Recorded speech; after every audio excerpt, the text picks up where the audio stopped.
Hello Matholics, welcome to Nivan math academy. अगर अब तक आपने चैनल को लाइक शेयर एंड सब्सक्राइब नहीं किया है तो please like share and subscribe.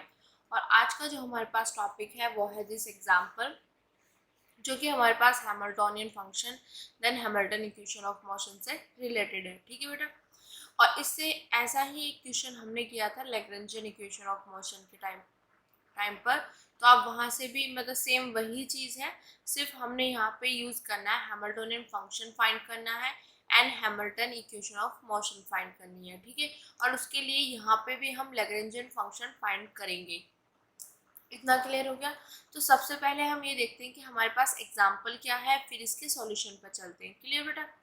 A particle moves in the X Y plane. मेरे पास कोई भी पार्टिकल है वो मूव कर रहा है एक्स वाई प्लेन में under the influence of A central force depending only on it's distance from the origin.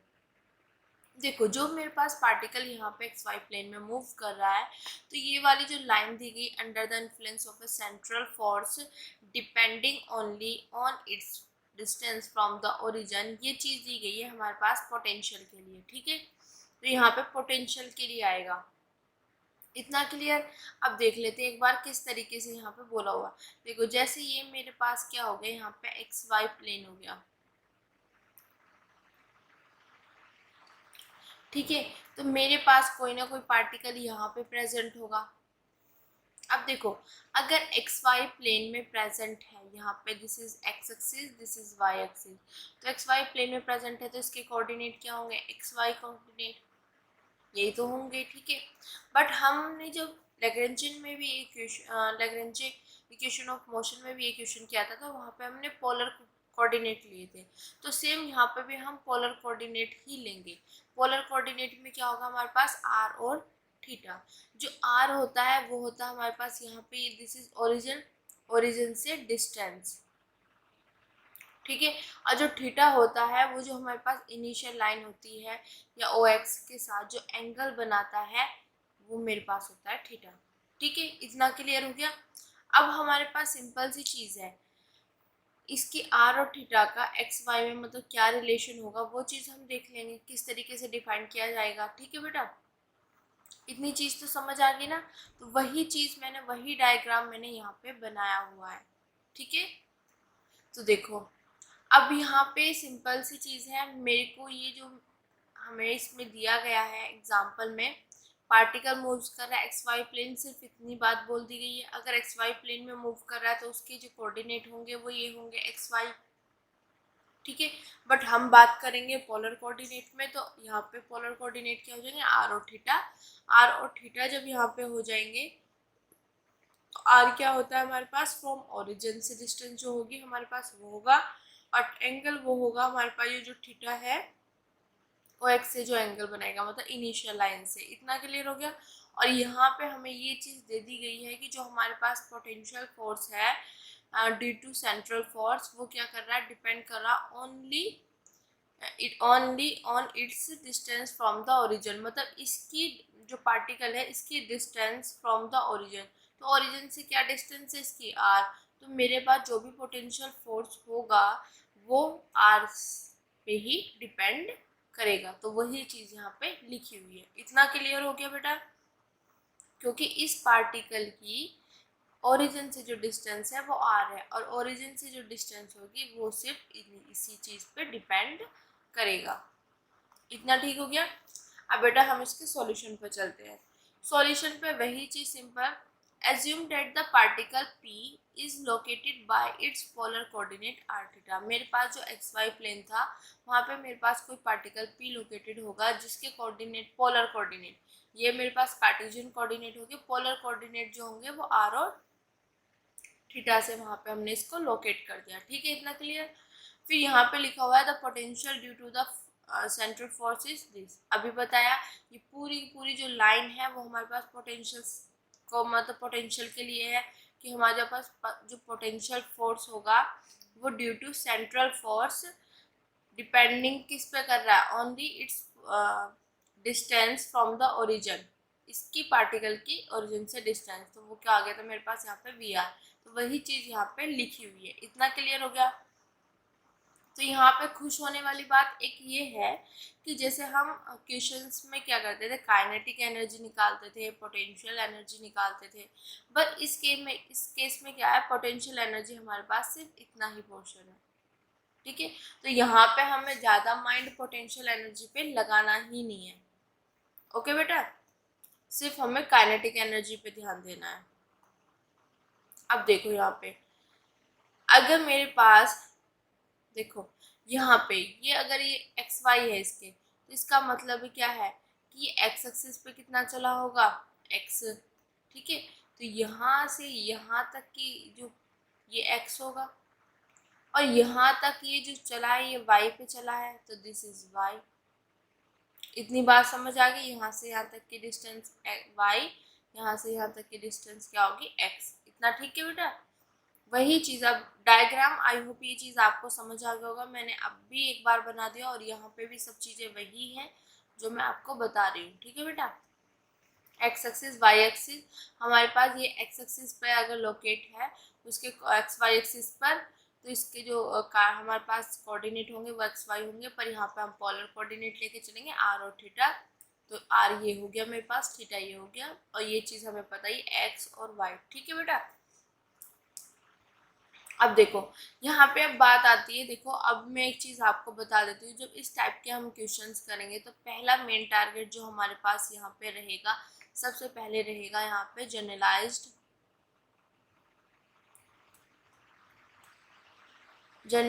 Coordinate क्या होंगे, ये मेन रोल यहाँ पे प्ले करता है।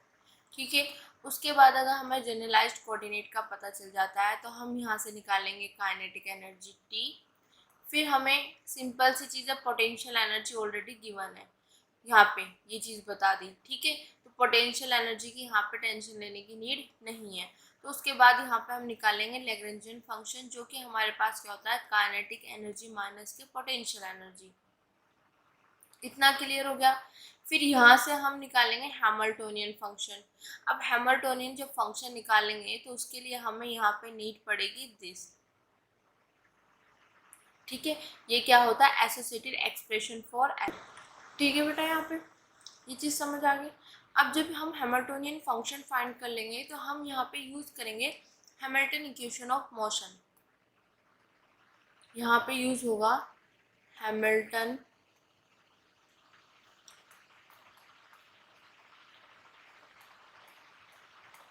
Equation of motion. तो ये स्टेप मैंने आपको पहले ही बता दी कि हम क्या क्या काम करने वाले हैं। सबसे पहले हमें जनरलाइज्ड कोऑर्डिनेट का पता होना चाहिए, फिर हमें काइनेटिक एनर्जी, पोटेंशियल एनर्जी की इन एग्जांपल्स में आपको टेंशन लेने की नीड नहीं है। दूसरी चीज़, यहाँ पे अगर हमारे पास काइनेटिक एनर्जी और पोटेंशियल एनर्जी हमें पता है तो हम यहाँ से फाइंड करेंगे लैग्रेंजियन फंक्शन। फिर उसके बाद लैग्रेंजियन फंक्शन अगर हमें पता चल गया है तो यहाँ से हम फाइंड करेंगे हैमिल्टोनियन फंक्शन, और हैमिल्टोनियन फंक्शन पता चल गया है तो यहाँ से हम ये फाइंड करेंगे हैमिल्टन इक्वेशन ऑफ मोशन। इतना क्लियर हो गया बेटा। ठीक है, वही चीज़ हमें यहाँ पे देखना, set up the Hamiltonian for the system and right Hamilton equation of motion. यही दो चीज़ हमें यहाँ पे फाइंड करनी है। ठीक है बेटा, अब देखो जब हम यहाँ पे बात कर रहे हैं एक्स वाई प्लेन में, ठीक है, तो अगर मैं कोई भी पॉइंट कहीं पे भी ले लूँ तो उसको मतलब उसकी जो लोकेशन है, उसकी जो कॉन्फ़िगरेशन है पार्टिकल की बताने के लिए मिनिमम नंबर ऑफ कोऑर्डिनेट यहाँ पे क्या होंगे, मेरे पास 2 ही, कि ओरिजिन से कितनी डिस्टेंस है और वो फिर इनिशियल लाइन से एंगल कितना बना रहा है, दो की चीज़ ज़रूरत है। तो यहाँ पे हमारे पास मिनिमम नंबर ऑफ कोऑर्डिनेट जो है वो आर और थीटा है, तो इसलिए जनरलाइज्ड कोऑर्डिनेट यहाँ पे क्या होंगे, आर और थीटा। सिंपल सी चीज़ है, एक्स वाई प्लेन में कहीं पर भी आप कोई भी पॉइंट लोकेट कर दो, अगर मैं यहाँ पे ले लेती हूँ तब भी मेरे पास अगर ये पॉइंट है, तो अगर मैं यहाँ पे इसके आर और थीटा ले रही हूँ तो इसका ओरिजिन से कितनी डिस्टेंस है, फिर इनिशियल लाइन से इसने कितना एंगल बनाया, तो ये चीज़ कहीं पे भी ले लो आप, तो उसको पता करने के लिए कि ये कहाँ पे प्रेजेंट है, तो हमें किन चीज़ों की ज़रूरत है कि उसकी ओरिजिन से कितनी डिस्टेंस है और इनिशियल लाइन से एंगल कितना है। तो इन दो चीज़ों की तो मुझे ज़रूरत पड़ेगी ही पड़ेगी। तो यहाँ पे हम क्या कह सकते हैं, by the definition of generalised coordinate, जिसके जनरलाइज्ड कोऑर्डिनेट कितने होंगे, r और थीटा 2 ही होंगे। ठीक है, क्योंकि किसी भी पार्टिकल की कॉन्फ़िगरेशन को डिस्क्राइब करने के लिए मिनिमम नंबर ऑफ कोऑर्डिनेट जो होंगे यहाँ पे r और थीटा। ठीक है, तो इसमें कहीं पर भी कोई भी पॉइंट आप लोकेट कर दो, उसकी कॉन्फ़िगरेशन बताने के लिए मुझे r और थीटा दोनों की नीड होगी, minimum number of coordinate r और थीटा। तो पहला काम तो हो गया कि हमारे पास जनरलाइज्ड कोऑर्डिनेट क्या है। जनरलाइज्ड कोऑर्डिनेट कौन से हो गए यहाँ पे, r और थीटा। अब बेटा मैं वही चीज़ बोल रही थी कि हम एक्स वाई प्लेन में बात कर रहे हैं, तो यहाँ पे इसके जो कोऑर्डिनेट है वो एक्स वाई है, पर हम यहाँ पे पोलर में लेके चल रहे हैं, तो इन दोनों के बीच में रिलेशन देखेंगे किस तरीके से रिलेशन है, तो वो चीज़ अब यहाँ पे देखने वाले हैं। अब देखो साइन थीटा क्या होता है मेरे पास साइन थीटा होता है परपेंडिकुलर अपॉन हाइपोटेनियस, और कोस थीटा होता है मेरे पास बेस अपॉन हाइपोटेनियस। ठीक है, अब हम देख लेते हैं यहाँ पे बेस क्या है, हाइपोटेनियस क्या है। जब मैं इस एंगल की बात करूँगी तो इस एंगल के लिए, और यहाँ पे 90 एंगल है, तो इस एंगल के लिए ये वाला मेरे पास काम करेगा बेस का, और ये काम करेगा परपेंडिकुलर का, और दिस इज हाइपोटेनियस। ठीक है, इतना क्लियर हो गया। तो मेरे पास परपेंडिकुलर की क्या है यहाँ पे y, हाइपोटेनियस r है, फिर सिमिलरली cos थीटा, बेस मेरे पास यहाँ पे x है, और हाइपोटेनियस यहाँ पे मेरे पास क्या है, r है। तो मेरे पास यहाँ से y की वैल्यू देखो, यहाँ पे चीज़ लिखी हुई है मैंने यार, ये टर्म। ठीक है, sine theta equal to Y upon R and cos theta equal to X by R. ठीक है, इतना क्लियर हो गया बेटा। अब मैं y की वैल्यू कैसे निकाल सकती हूँ, ये r इधर चला जाएगा, मेरे पास ये क्या हो जाएगा, r sine theta, this is r cos theta. Okay, अब हम जब काइनेटिक एनर्जी की बात करते हैं, अभी ये देख लेते हैं क्यों फाइंड किया। जब हम काइनेटिक एनर्जी की बात करेंगे कि पार्टिकल की काइनेटिक एनर्जी क्या होगी, तो उसका हमारे पास क्या फॉर्मूला होता है, 1/2 mv²। ठीक है, अब जो यहाँ पे v² है वो होती है हमारे पास वेलोसिटी वेक्टर क्वांटिटी होता है। ठीक है, इतना क्लियर। तो वेलोसिटी को हम क्या लिख सकते हैं, change in position upon change in time. ठीक है, और इसको हम इस तरीके से भी लिख सकते हैं। इतना क्लियर हो गया बेटा। अब देखो अगर हम एक्स वाई प्लेन में बात कर रहे हैं, तो मेरे पास जो पोजीशन वेक्टर होगा वो मेरे पास क्या होगा, एक्स आई कैप प्लस के वाई जे कैप। अब मैं यहाँ से अगर इसका D R upon D T मतलब ये चीज़ फाइंड करूँगी, तो डी अपॉन डी टी अगर इधर है तो इधर भी तो जाएगा, तो D X upon D T हो जाएगा।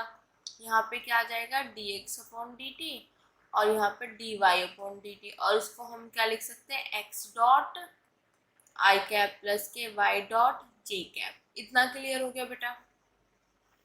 मुझे फाइंड करना ये, तो इसका मतलब क्या होगा, मेरे पास इन दोनों की डॉट प्रोडक्ट, खुद से डॉट प्रोडक्ट। तो मेरे पास यहाँ पे x dot I cap plus के वाई डॉट जे कैप। इतना क्लियर।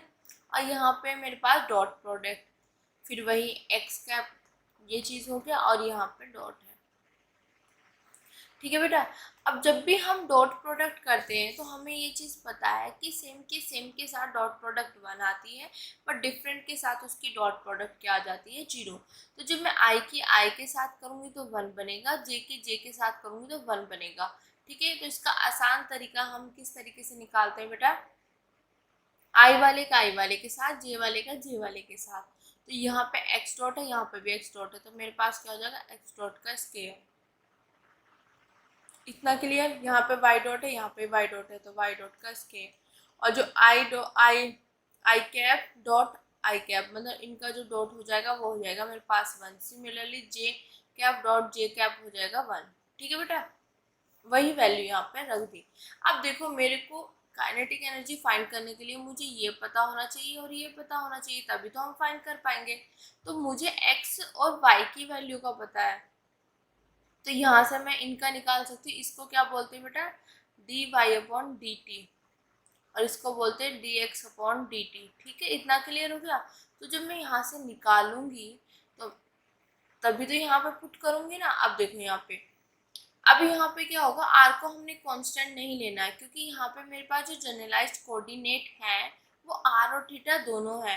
तो तो जब मैं यहाँ पे टी के रेस्पेक्ट में डेरिवेटिव करूँगी तो दोनों के लिए होगा, आर के लिए भी और थीटा के लिए भी। तो देखो अब यहाँ पे केस आएगा फर्स्ट और सेकंड। तो ये चीज़ ध्यान रखना, अगर मेरे पास यहाँ पे सिर्फ जो है, अगर मेरे पास जनरलाइज्ड कोऑर्डिनेट सिर्फ थीटा होता तो आर को यहाँ पे हम एज ए कांस्टेंट मान के चलते, सिर्फ थीटा के रेस्पेक्ट में ही डेरिवेटिव मतलब थीटा के लिए करते, ठीक है।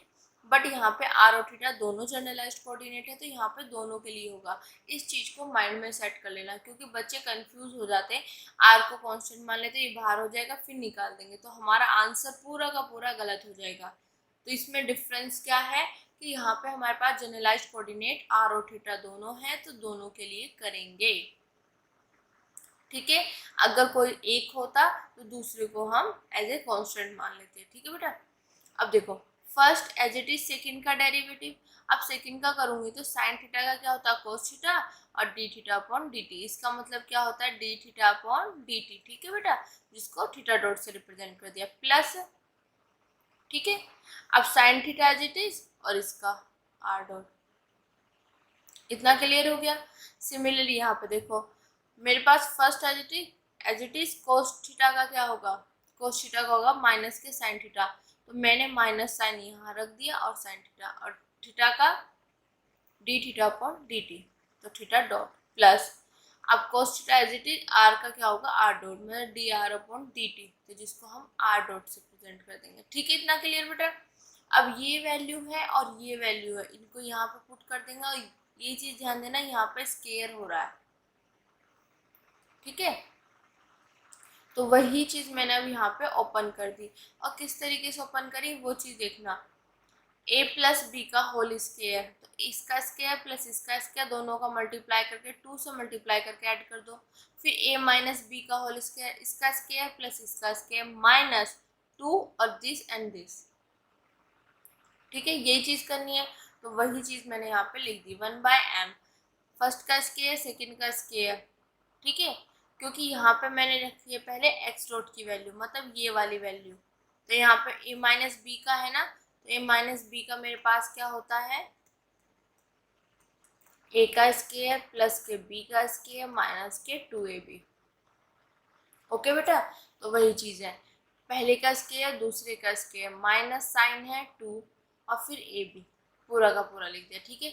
सिमिलरली प्लस वाई डॉट का स्केयर था तो पहले का स्केयर प्लस दूसरे का स्केयर प्लस आएगा यहाँ पे, क्योंकि हमें पता है कि a प्लस बी का होल स्केयर जो होता है वो होता है मेरे पास a square plus B square plus के 2ab। इतना क्लियर हो गया बेटा, ठीक है। तो वो चीज़ यहाँ पे आ जाएगी, यहाँ पे a square plus B square plus के 2ab, ठीक है। अगर आप ध्यान दोगे बेटा तो 2 R R dot theta dot R dot theta dot sine theta cos theta same same same terms है, बट यहाँ पे माइनस यहाँ पे प्लस है तो ये कैंसिल, ठीक है। रिमेनिंग बचा मेरे पास ये वाले टर्म, ये और ये वाले, तो इन दोनों को एक साथ लेंगे और इन दोनों को एक साथ लेंगे, ठीक है। तो यहाँ से मेरे पास आ जाएगा आर स्केयर और थीटा डॉट स्केयर कॉमन ले लिया, अंदर बचा साइन स्क्वायर थीटा प्लस के कोस स्क्वायर थीटा। सिमिलरली यहाँ से आर डॉट स्क्वायर ले लूँगी तो यहाँ पे बचेगा मेरे पास कोस स्क्वायर थीटा प्लस के साइन स्क्वायर थीटा। इतना क्लियर हो गया। और ये भी चीज़ तो हमें पता, क्या पता है कि हमारे पास इसकी वैल्यू होती है 1, इसकी वैल्यू होती है 1, ठीक है। तो मेरे पास क्या आ जाएगा 1/2m दिस प्लस के दिस। इतना क्लियर हो गया। तो this is the kinetic energy. और जैसे ही हमारे पास काइनेटिक एनर्जी निकलेगी और हमें पता पोटेंशियल एनर्जी ये है, तो हम यहाँ से लैग्रेंजियन फंक्शन फाइंड कर लेंगे। तो अब हम फाइंड करेंगे यहाँ पे लैग्रेंजियन फंक्शन। लैग्रेंजियन फंक्शन क्या होता है हमारे पास, काइनेटिक एनर्जी माइनस के पोटेंशियल एनर्जी। तो काइनेटिक एनर्जी मेरे पास ये आ गई माइनस के पोटेंशियल एनर्जी है दिस, जो कि डिपेंड करती है सिर्फ आर पर। ओके अब जब मेरे पास यहाँ पे लैग्रेंजियन फंक्शन आ गया, उसके बाद हमें क्या फाइंड करना था, लैग्रेंजियन फंक्शन जब हमारे पास आ जाएगा अब हम फाइंड करेंगे हैमिल्टोनियन फंक्शन। ठीक है बेटा। अब जो हमारे पास हैमिल्टोनियन फंक्शन इस तरीके से डिफाइन हो रहा है, तो अब हम देखेंगे कि जो हमारे पास यहाँ पे क्वेश्चन है उसके अकॉर्डिंग ये कैसे सेट होगा। ठीक है, देखो ध्यान से समझना, मेरे पास जनरलाइज्ड कोऑर्डिनेट है आर और थीटा, इतना क्लियर हो गया। अगर मैं इन्हीं के उस पर जनरलाइज्ड वेलोसिटी देखूं, this is generalised coordinate, generalised coordinate, इतना क्लियर। तो मेरे पास जनरलाइज्ड वेलोसिटी क्या होगी, दिस, ये क्या होगी मेरे पास जनरलाइज्ड वेलोसिटी, इतना क्लियर हो गया।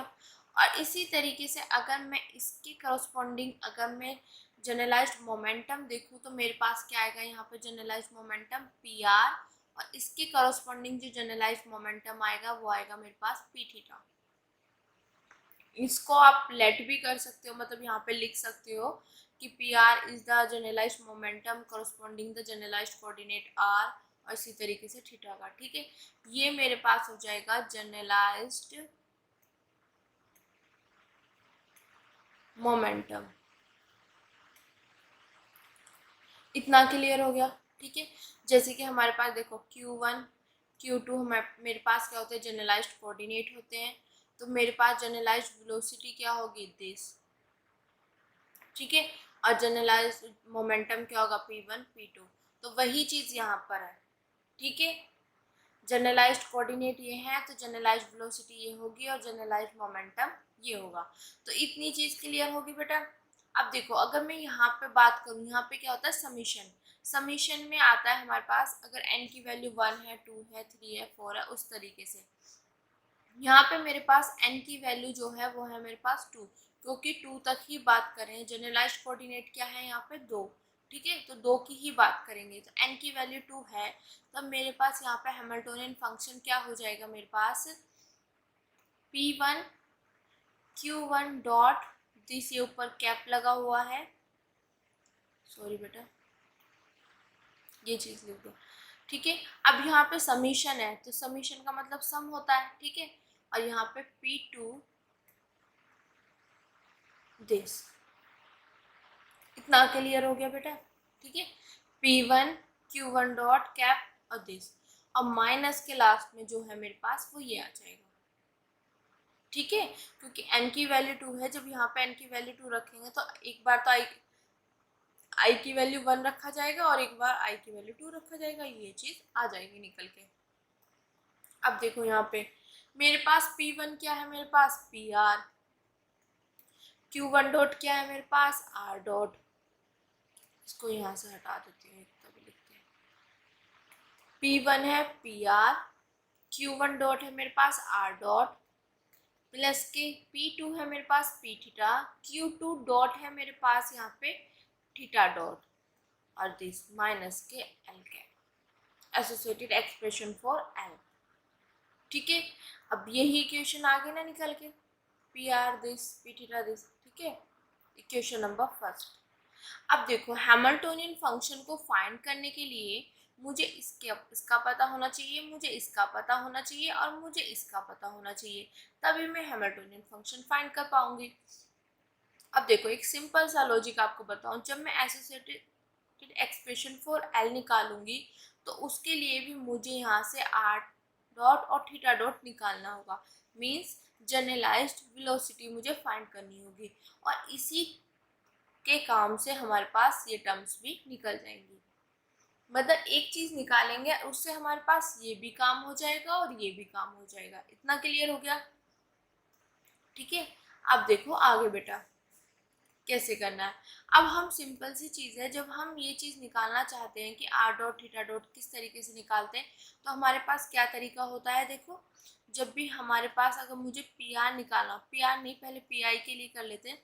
जनरली पी आई मतलब जनरलाइज मोमेंटम निकालना होता है तो वो होता है कल एल अपॉन कल क्यू आई, ठीक है बेटा। मेरे पास ये चीज़ होता है, अगर इसको मैं यहाँ पे देखूँ तो किस तरीके से होगा, पी आई की जगह एक बार आएगा पी थीटा और एक बार आएगा पी आर, मैंने पहले पी थीटा पी आर लिख दिया, पहले सेम वही लिखो, पहले आएगा पी आर और एक बार आएगा पी थीटा, ठीक है। पी आर जब मैं निकालूंगी तो वो क्या आएगा कल एल अपॉन कल, देखो यहाँ पे पी आई था तो यहाँ पे generalise velocity I Q I dot, ठीक है, मेरे पास पी आर के लिए जनरलाइज्ड वेलोसिटी क्या है, आर डॉट। पी थीटा के लिए क्या है, थीटा डॉट। तो वो चीज़ आ गई, तो यही चीज़ निकल के आ गई मेरे पास बेटा, पी दिस इक्वल टू कल एल अपॉन कल आर डॉट और कल एल अपॉन कल थीटा डॉट। बात समझ आ गया किस तरीके से निकालते हैं, ठीक है बेटा। ओके, इतनी चीज समझ आ गई। हमें हैमिल्टोनियन फंक्शन निकालना है। हैमिल्टोनियन फंक्शन के लिए मुझे ये और ये पता होना चाहिए और साथ में ये पता होना चाहिए। तो जब मैं ये फाइंड करूंगी तो मेरे को इसको फाइंड करने के लिए ये चीज़ फाइंड करना बहुत ज़रूरी है, आर डॉट और थीटा डॉट। ठीक है, तो वो हम किस तरीके से फाइंड करते हैं, वो हम करते हैं इसकी हेल्प से फाइंड। तो इसको हमने यहाँ पे जिस अकॉर्डिंग हमारे पास सिचुएशन है वैसे हमने बना दिया। ठीक है, अब आर डॉट थीटा डॉट की हम वैल्यू निकाल लेंगे जो मेरे पास यहाँ पे भी काम आएगी और यहाँ पे भी काम आएगी। ठीक है इतना बेटा, स्टेप टू स्टेप चल रहे हैं। अब देखो मेरे पास लैग्रेंजियन फंक्शन क्या है ये। ठीक है, अब इसको मुझे आर डॉट के रेस्पेक्ट में पार्शियल डेरिवेटिव करना है। तो मैं क्या देखूंगी, आर डॉट कहाँ पर है, आर डॉट यहाँ पे तो है नहीं, दिस इज 0, यहाँ पे भी नहीं आर डॉट, सिर्फ यहाँ पे है। तो 1/2m ये मल्टीप्लाई होगा ना, और आर डॉट स्केयर का मतलब हो जाएगा 2 आर डॉट। तो 2 से 2 कैंसिल, यहाँ पे बचेगा मेरे पास एम आर डॉट। अब मुझे तो आर डॉट फाइंड करना है, तो ये मल्टीप्लाई में इधर जाके डिवाइड में, तो मेरे पास ये वैल्यू आ जाएगी। ठीक है इतना क्लियर। अब अगला केस करते हैं। अब मुझे यहाँ पे फाइंड करना है दिस, तो लैग्रेंजियन फंक्शन को थीटा डॉट के रिस्पेक्ट में पार्शियल डेरिवेटिव। तो थीटा डॉट सिर्फ यहाँ पर है, यहाँ नहीं है 0, यहाँ नहीं है तो ये 0। तो मेरे पास 1/2m आर स्केयर, और थीटा डॉट का हो जाए, थीटा डॉट स्केयर का हो जाएगा 2 थीटा डॉट, 2 से 2 cancel, M R square theta dot. मुझे तो ये फाइंड करना है, तो ये जो मल्टीप्लाई में इधर जाके डिवाइड में, तो थीटा डॉट की वैल्यू आ गई। तो इनका और इनका काम हो गया। अब ये कैसे फाइंड करना, इनकी हेल्प से वो देखते हैं। ठीक है बेटा, अब देखो मेरे पास एसोसिएटेड एक्सप्रेशन किस तरीके से फाइंड करते हैं वो चीज़ ध्यान देना। और जो एसोसिएटेड एक्सप्रेशन वाली जो मैंने वीडियो बनाई है उसको बेटा ज़रूर देखना, क्योंकि अगर उसको देखोगे तभी ये आप अच्छे से कर पाओगे कि एसोसिएटेड एक्सप्रेशन किसी भी फंक्शन का कैसे फाइंड करते हैं। ठीक है बेटा, अब देखो अगर मेरे पास कोई भी फंक्शन होता है जो कि लैग्रेंजियन वेरिएबल्स का होता है, ठीक है, तो यहाँ से हम निकालते हैं क्यू आई डॉट, मतलब जनरलाइज्ड वेलोसिटी निकालते हैं।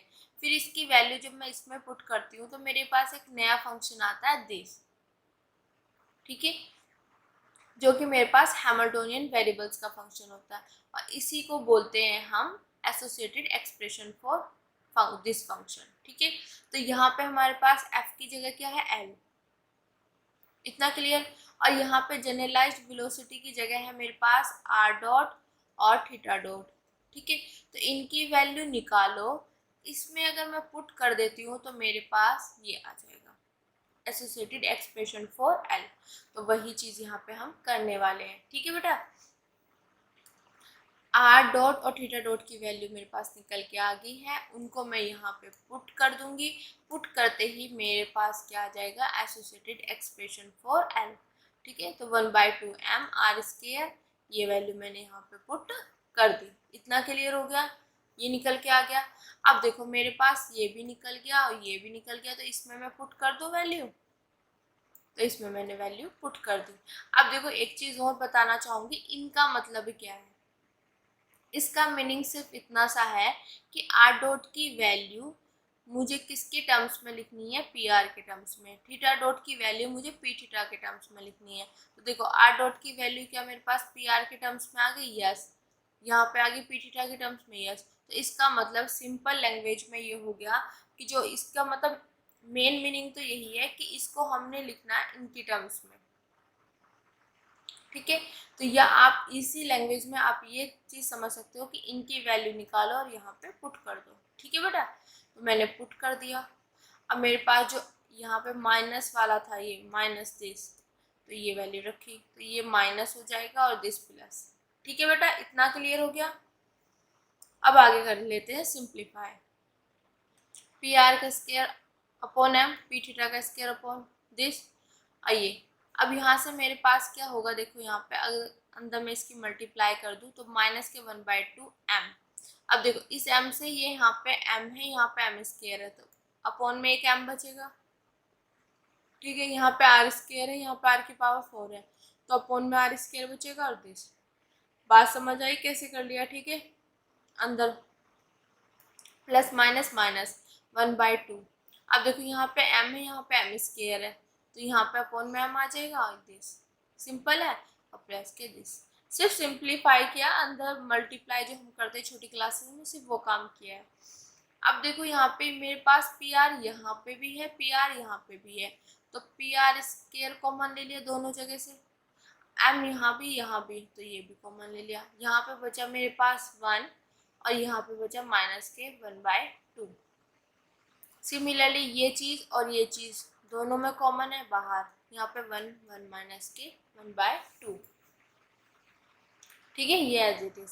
अब इसकी वैल्यू मेरे पास क्या निकल जाएगी, 2 माइनस के 1/2, 2 माइनस के 1/2 मतलब 1/2। 1/2 यहाँ पे इसकी वैल्यू निकल के आएगी 1/2, तो ये हो जाएगा P this square upon 2m, this square upon 2m R square और दिस। तो ये मेरे पास आ गया यहाँ पे हैमिल्टोनियन फंक्शन। ठीक है, तो हमें जो हमारे पास क्वेश्चन था, क्वेश्चन में हमें क्या फाइंड करना था, हमें फाइंड करना था सबसे पहले कि जो हमारे पास ये सेटअप है इसके लिए हमें हैमिल्टोनियन फॉर द सिस्टम मतलब सेट करना था, मतलब हैमिल्टोनियन फंक्शन फाइंड करना था। अब हमारा मेन टारगेट रहेगा Hamiltonian equation of motion find करना। तो उसको हम किस तरीके से फाइंड करेंगे वो चीज़ देखो। हमारे पास जो हैमिल्टोनियन इक्वेशन ऑफ मोशन होती है वो क्या होती है, मेरे पास याद करने का तरीका देखो क्या है। क्यू आई होता है, यहाँ पे पी आई होता है, इसका मैं d/dt करती हूँ, इसका भी मैं d/dt करती हूँ। ठीक है, ये इक्वल टू होगा दिस इक्वल टू, यहाँ पे कर्ल एच हो जाएगा, यहाँ पे भी कर्ल एच होगा। यहाँ पे अगर क्यू आई है तो यहाँ पे पी आई होगा, यहाँ पे पी आई है तो यहाँ पे क्यू आई होगा, और पी आई के केस में माइनस साइन। ठीक है, इतनी बात समझ आ गई। ये होती है मेरे पास Hamiltonian equation of motion, Hamilton equation of motion. अब यहाँ पे देखो मुझे तो अपने सेटअप के अकॉर्डिंग करना है जो मेरे पास है यहाँ पे। तो मेरे पास क्यू आई मतलब क्यू आई की जगह क्या है यहाँ पे इस बार आर और थीटा। ठीक है, तो पहले मैं आर के लिए करूँगी फिर थीटा के लिए करते हैं। ठीक है, तो जब मैं आर के लिए करूँगी तो मेरे पास यहाँ पे क्या हो जाएगा dr/dt क्यू आई की जगह। ठीक है, कर्ल एच अपॉन, अब आर के लिए यहाँ पे मेरे पास जनरलाइज मोमेंटम क्या है दिस। ठीक है, और यहाँ पे मेरे पास पी आर, यही नीचे लिखा हुआ है कि ये मेरे पास जो आर है यहाँ पे मेरे पास जनरलाइज कोऑर्डिनेट उसके करस्पॉन्डिंग ये मेरे पास जनरलाइज मोमेंटम है। ठीक है, minus curl H upon curl R. अब देख लेते हैं एक बार। ठीक है, अब इसको मैं क्या लिख सकती हूँ आर डॉट, तो ये हो जाएगा curl H upon curl P R dot minus के curl H upon curl R. तो देख लेते हैं आर डॉट के लिए, आर डॉट मेरे पास क्या लिखा हुआ है कर्ल एच अपॉन दिस। ठीक है, और मेरे पास पी आर डॉट क्या लिखा हुआ है यहाँ पे माइनस के दिस अपॉन दिस। इतना क्लियर हो गया। तो ये तो मैंने आर के लिए निकाला। सेम ही केस अगर मैं थीटा के लिए करूँगी तो यहाँ पे मेरे पास थीटा डॉट आएगा। ठीक है, फिर कर्ल एच अपॉन यहाँ पे पी, कल पी ये वाला आ जाएगा इसका, क्योंकि आर है तो आर के लिए है, तो थीटा है तो थीटा के लिए। सिमिलरली यहाँ पे दिस। ठीक है, माइनस के कर्ल एच, अब आर के लिए तो आर के लिए, यहाँ पे थीटा के लिए, तो ये आ गया। ठीक है, इतनी बात समझ आ गई किस तरीके से निकाला। ये हमारे पास हैमिल्टन इक्वेशन ऑफ मोशन होती है।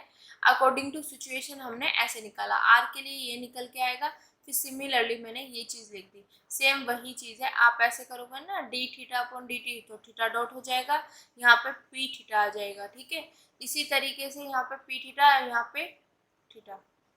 ओके, इतना क्लियर। तो अब देखो इनको याद करने का मतलब ये तो मैंने आपको बता दिया किस तरीके से निकालना है। अब तरीका क्या होता है, एग्जाम में इतना टाइम नहीं होता कि हम ये देखें और फिर तब ये लिखें। तो एग्जाम में किस तरीके से आप लिखोगे, आपके पास यहाँ पे आर और थीटा है, ठीक है, तो पहले लिखोगे आप आर डॉट फिर थीटा डॉट, ठीक है, इतना लिख लिया।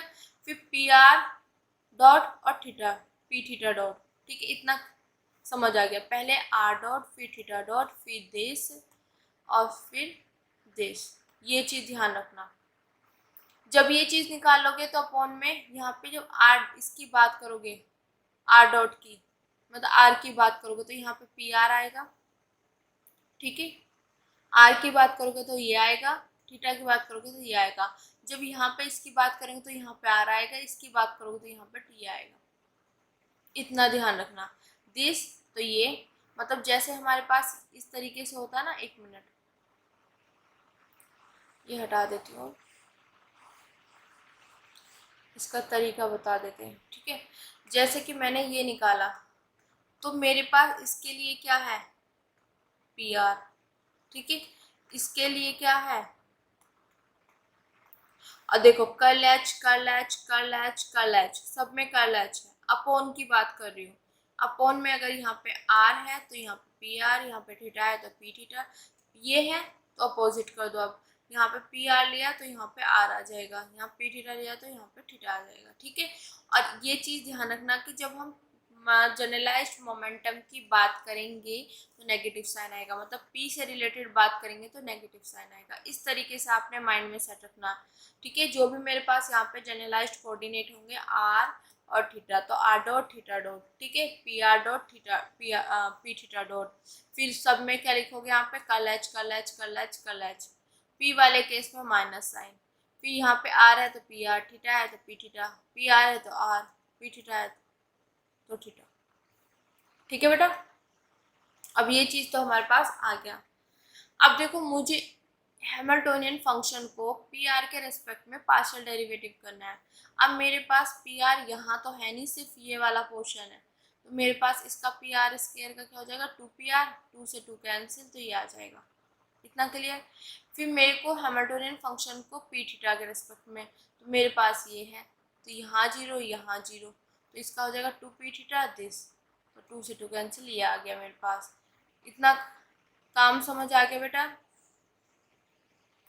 ठीक है। उसके बाद इसको आर के रिस्पेक्ट में, अब देखो मेरे पास यहाँ पे तो आर है नहीं तो दिए जीरो, एक तो यहाँ पे है आर मेरे पास और एक यहाँ पे ये वाला आर है ना, यहाँ पे नेगेटिव साइन मेरे पास बाहर ही है, ठीक है।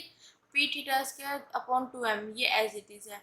अब R one by R square है, वन बाय आर स्क्वायर, अगर इसका मैं करूँ तो डी अपॉन, सिंपल सा मैं ये चीज बता रही हूँ,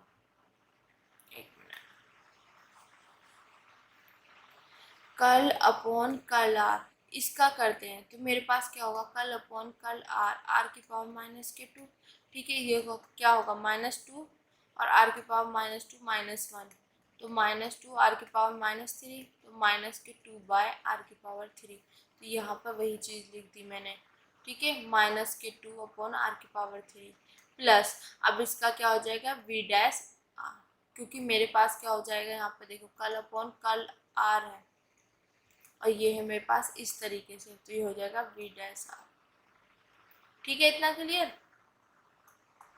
अब देखो यहाँ पे मेरे पास इस टू से ये टू कैंसिल, माइनस माइनस क्या हो जाएगा plus P theta square upon M R cube, अब माइनस प्लस माइनस आगे निकल के। अब यहाँ पे देखो मुझे इसको करना है थीटा के रिस्पेक्ट में, अब थीटा मुझे कहीं दिखाई नहीं दे रहा तो जीरो आ जाएगा, ठीक है बेटा। तो मेरे पास यहाँ से हैमिल्टन इक्वेशन ऑफ मोशन क्या क्या निकल के आ गया, P R dot equal to this, theta dot equal to this और दिस डॉट इक्वल टू ये निकल के आ गया, और ये तो यही मेरे पास क्या है हैमिल्टन इक्वेशन ऑफ मोशन, ठीक है, यही चीज़ हमें फाइंड करना था। तो आई होप ये चीज़ आपको अच्छे से समझ आ गई होगी। सिंपल सी चीज़ है, पहले आपको जो एग्जाम्पल में जो कंडीशन दी हुई है उसको समझो, उसको समझने के बाद आपका मेन टारगेट रहेगा जनरलाइज्ड कोऑर्डिनेट फाइंड करने का, फिर काइनेटिक एनर्जी और फिर इसके बाद होता है पोटेंशियल एनर्जी। पर पोटेंशियल एनर्जी हमें इस टाइप में दी हुई है, ठीक है, इतना क्लियर क्या। पोटेंशियल और काइनेटिक निकलने के बाद सीधा निकालो लैग्रेंजियन फंक्शन। फिर लैग्रेंजियन फंक्शन निकल गया, उसकी ही हेल्प से हम निकाल देंगे यहाँ पे हैमिल्टोनियन फंक्शन, और हैमिल्टोनियन फंक्शन निकलते ही हम निकालेंगे यहाँ पे हैमिल्टन इक्वेशन ऑफ मोशन, और उनको उसी तरीके से सेट करते चले जाएंगे जैसे हमारे पास सिचुएशन होगी। तो आज के लिए थैंक यू सो मच बेटा। अगर आपको मेरे लेक्चर्स, मेरी वीडियोस पसंद आ रही है तो please like, share and subscribe, और उन बच्चों तक जरूर पहुँचाए जिनको इनकी नीड है। Thank you so much.